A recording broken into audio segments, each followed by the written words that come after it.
Hey guys, PJ from False Cast here. I just got some new wading boots, so I figured I'd do a quick gear rundown for you guys. I'm really happy with them, so I thought I'd share my thoughts, especially compared with my old wading boots.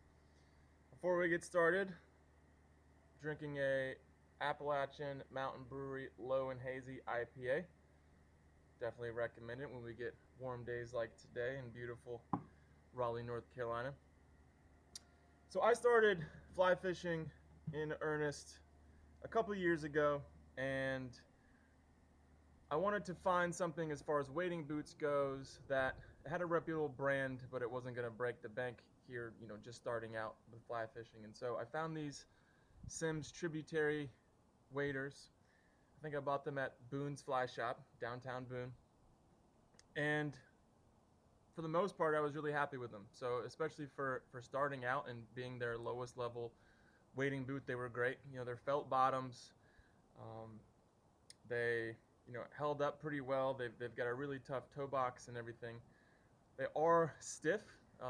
Even me not knowing a ton when I bought them about wading boots, they felt stiff out of the box, and that really never changed. But they got the job done, and I realized a few months ago I was really starting to slip around on rocks and stuff up in the New River where I do most of my fly fishing.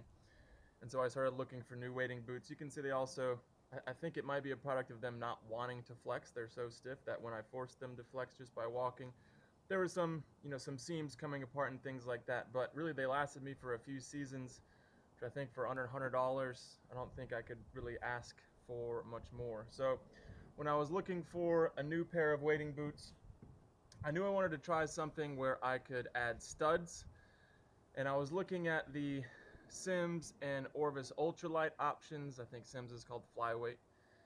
And in reading more reviews about wading boots, really the one that sort of kept creeping up here and there online and on videos on YouTube were Korkers. And the more I read about Korkers, the more I became interested in them, and especially the ability to change out soles.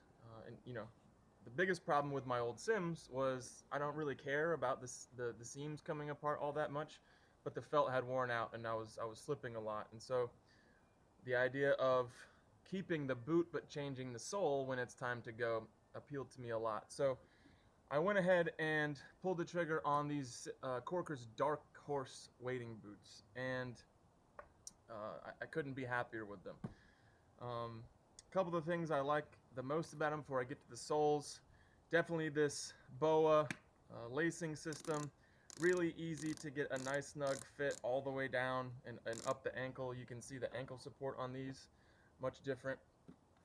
Go higher up the ankle, so that's nice. You definitely feel a little bit more secure.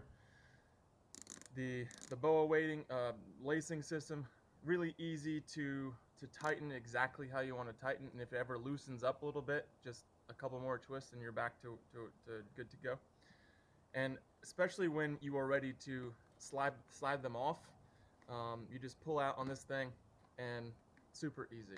All right, um, pop it out there, boom, you slide your foot right out, you can slide it back in easily too, and you're good to go.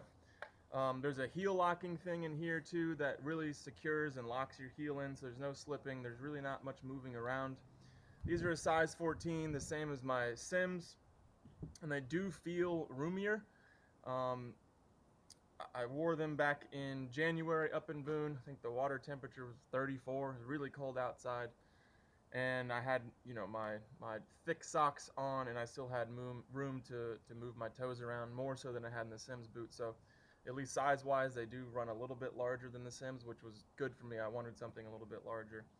They're not really advertised as light, but they're definitely lighter than my Sims boots, and so that was nice too. But the biggest thing, like I said, is the soles. So they come with regular rubber soles and felt soles. As mu- Everything I've read, the rubber soles just use them only if you're hiking in a long way to a stream. Everything I've read is basically the rubber. You're going to be slipping around like crazy if you actually wear them in the river. And they come with the felt soles. I haven't actually tried the felt soles, but um, I'm sure they're going to do great. I have experience with felt, So what I wanted to do was order these. They're called their triple threat soles. And they're triple threat because you can get these bars and you can get a few other things like discs or studs. But I went for the bars after reading some reviews, and obviously these add weight to them. But man, even versus really nice brand new felt, the traction that I got on slick rocks was pretty incredible. It was definitely wearing an entirely new and far superior product is what it felt like. I even tried to make myself slide on some slippery rocks, and if I was putting my weight down and trying to shift my foot, it just wasn't moving. So really happy with how these turned out. After a couple days in the river, you can see some of the points on them have rounded a little bit. So I'm interested to see how long these last. But again, the nice thing is if they wear out, I can pop these off, order some new ones for much cheaper than what it would cost for to get an entirely new set of wading boots, and pop the new ones on. Another thing I like about them too is my old Sims would retain water a lot. And again, this is my first real pair of wading boots. It didn't really occur to me. It was all I knew. But with these, when I step out of the river, when you take a step, you can see the water literally drain out, and they dry out and drain out very quickly. And so if you step in the stream, fish a little bit, and then you want to make a hike down to a different spot, it's just much more comfortable with these because they're a lot lighter and they drain quicker. So overall, they've got this sort of recessed stitching here. They got a really durable seeming like toe cap. So I'm looking forward to putting a lot of miles on these, a lot of days fishing hopefully coming up this year, and hopefully they hold up. And I guess I could do an after 1 year review after this, but so far definitely recommend these Korkers wading boots. Could not be happier with them so far, and looking forward again to doing some wet wading in them, trying out the felt soles, maybe trying out the other configurations for those triple threat hex discs maybe, or the actual studs or spikes. So I recommend them so far. Hopefully they treat me right, and let's go fishing.